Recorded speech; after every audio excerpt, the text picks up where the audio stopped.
Okay, let's talk about activity 2.2.2 shed cost estimation. So I have opened the Google Doc. This is in your Google Classroom assignment. This is where you're going to find all of the instructions for the assignment. In all of these assignments for CEA, you're going to be given an introduction, a list of equipment, and then your procedures. It's going to become more and more important for you to pay attention to the equipment list, because when we get into these assignments, there's going to be assignments where you have 4 or 5 different reference documents that you'll need to be able to go in and look at to complete the assignment. For this one, there's really just one document, and I've also included that in Google Classroom, and we'll go over that one as well. So you've got your building materials cost estimation template. So that's your Google Sheets, and that's where you're going to type in a lot of your answers. Your engineering notebook to use as a reference, calculator to add various things up, your utility shed framing drawing, and I'll go into that in a little bit more, and then internet access, phone and phone book, and or building materials data. So they put this in there because typically on the estimation template that there's not always a cost associated with materials, but I've already gone in and put cost in for you, so you can use like Home Depot or Lowe's.com and check on cost, change things if you want to, or you can just kind of leave it the way it is. So for this activity, you're going to be estimating how much it would cost to actually build the utility shed. This is the same utility shed that you did all of your layering, that you quote remodeled for your new mini house. So this would be the estimate of the original utility shed. Just to give you some idea of cost. Nowadays you can buy kits for utility sheds, but this would be to build one from scratch and out of wood and not plastic. Okay, so the prices are in your building materials cost estimate template, but you can use different ones if you want to go look those costs up as well. So here's a tip right here to kind of help you as you go through it.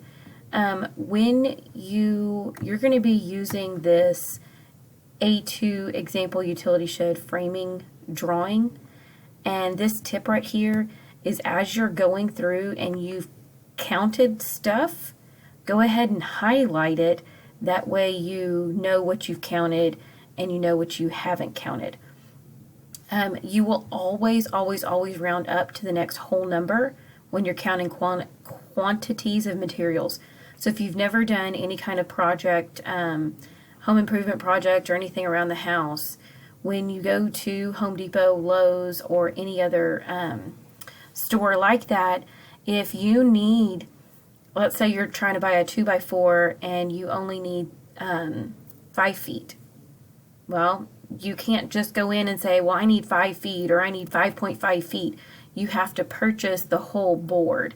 And that board, that 2x4, is going to come up as an 8-foot board or a 10-foot board. It's not going to come up as just whatever size you want. So you're always going to round up. So number 1's telling you open the building materials cost spreadsheet. This is where you're going to input your answers. Number 2, you'll estimate all the materials for the building and put your answers in the spreadsheet. And we're going to look at that in just a second. So number 3, enter quantities and unit costs for concrete, rebar, and forms during activity 2.2.1. Okay, so here's the spreadsheet. If you notice at the top, the flooring, okay, the floor is concrete, the rebar is steel, the form boards are your pine boards. I know this 2-inch by 4-inch dash 12-inch is going to trip some of y'all up, so we're going to talk about that in just a second. So these quantities are the same exact quantities that you used and you already found last week in activity 2.2.1. So you're literally just going to go get those numbers and you're going to put them in here. Okay, so let's talk about this 2" by 4" 12-foot board. A board is a three-dimensional object, therefore it has 3 dimensions. Okay, boards have different, they have all 3 that are different measurements. A typical stud is a 2 by 4, sometimes it's a 2 by 6. Most of what we are going to be working with are 2 by 4s. So it's a 2" by 4", and then it's the length. The length is really where you're going to determine, so if you need a board that's only 10 foot tall, right, and you can only buy a 12-foot board, then you're going to buy the 12-foot board and you'll cut the 2 feet off. Okay, if you notice as you come down here, so your stud, it's a 2 by 4, 8-foot long board. So on the form boards, you're buying a 2 by 4 that's 12 and 16. Here we're buying 8-foot long boards. And so they're wanting to know how many of these 2 by 4 by 8-foot long boards do you actually need. Okay, so let's do this.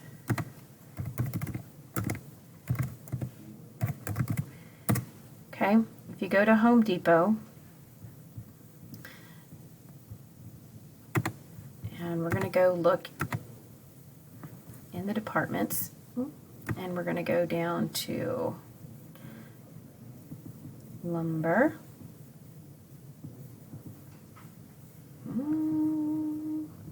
Did I pass lumber? Sometimes I do. Or it may not be segregated out as lumber. So let's see.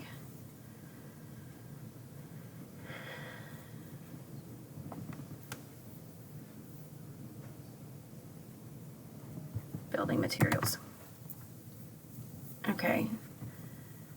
So different kinds of wood. So you see this stack of wood in here. So these in here are all going to be your 1-bys. These are going to be your 2-bys. See how it's a little bit thicker? And then so your thickness is going to be your 1, your 2, and then this is going to be kind of how wide the board is, and then you have your lengths. Okay, so you have, again, you have a 1, that's a 2-by, and then that's going to be a 1 by 2, okay, a 1 by probably about 4.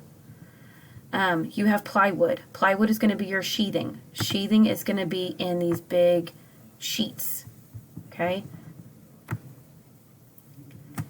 You're typically going to buy this OSB. It's cheap. It's just kind of put together. You could buy the plywood sheathing itself. So sheathing is going to come in big pieces, where your studs and everything else are going to come. We don't want composites. You don't want composites. They're expensive. Okay, so you've got your 2 by 4, your 2 by 6, your 2 by 10. So this kind of gives you an idea of sizing. So a 2 by 4 is typically your stud, where a 2 by 6 is typically your header. Okay, and then you have your framing studs. See, they've got them listed out here as well. Okay, your flooring strips are going to be a little bit thinner. Okay, so this is your sheathing, and you can see that it's one big sheet. So when you're doing your estimates for some of this stuff, when you're getting into this wall sheathing, see how they have the OSB? It's a 4-foot by 8-foot piece. And so you're going to have to find the area of the wall and then figure out how many of these sheets do you need. It's what a lot of you are going to be tempted to do is find the area of a sheet, and then you find the area of the wall and you divide, but that's not really going to give you an accurate measurement, because there's a lot of wasted space when you're cutting these sheets to put them on the wall. So the best thing to do is look at the size of your wall. So if your wall is 8 foot tall, you're going to make that 8-foot section the full height. Okay, and then let's say your wall is 10 feet long. Well, then I need a 4-foot section. A 4-foot section is going to get me to 8 feet, and then I need another 4-foot section that I'm going to cut in half to get me those last 2 feet. So I'm using the 8 foot for my height, and then I'm using the 4, and the 2 for the length of that wall. Okay, so don't find the area of the sheet and the area of the wall and divide. You're not going to get the correct answer.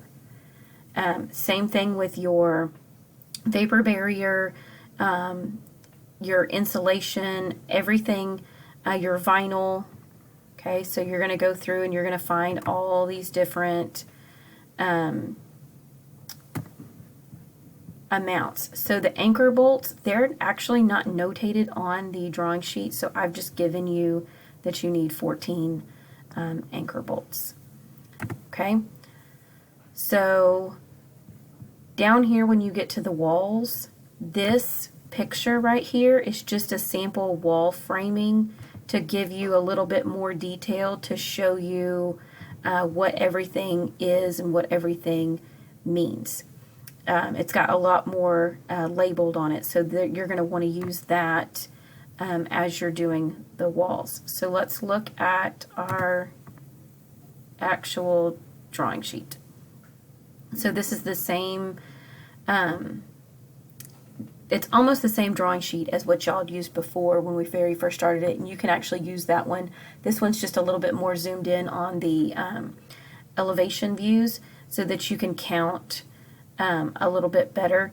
And notice that they put a 2x4 seal, so they're telling you the seal is a 2x4. Okay, I don't know why it wants to always do comments. Okay, it's got, I was trying to zoom in for y'all. It has the measurements. They're telling you where your top plate is, so you're going to have a top plate going all the way on the south and north elevations on the framing, the roof framing. So they make sure you get that top plate in there. And so it's just kind of, they're pointing to your rafters. They're letting you know that you have double rafters over here. So it's important that you're using that sheet as you're going through and finding all of your members. Okay. When it comes time to doing the roof, you have been provided the overall square footage for the roof. Typically you would have built this shed in Autodesk Revit, but I opted for the remodeling into the tiny house instead of building it in Revit, since not everybody has access to Revit this year. So I've given you the overall area for the roof, and you're going to use that to find your shingles, your sheathing, your roof felt, and all of that stuff. Okay, then your openings. So you'll need to make sure that you find the cost for the door, the window. You put those counts in there, and then you want to check to make sure that all your components have been included in your cost estimation. After finding your total cost for construction, use standard materials, brainstorm ways to save money and resources on this project. Make notes and sketches of your ideas in your engineering notebook. Then you're going to take a picture of that and you're going to insert it right here. And then you've got a couple of conclusion questions to answer. So I hope this helps with your assignment. If you have any questions, please feel free to send me an email.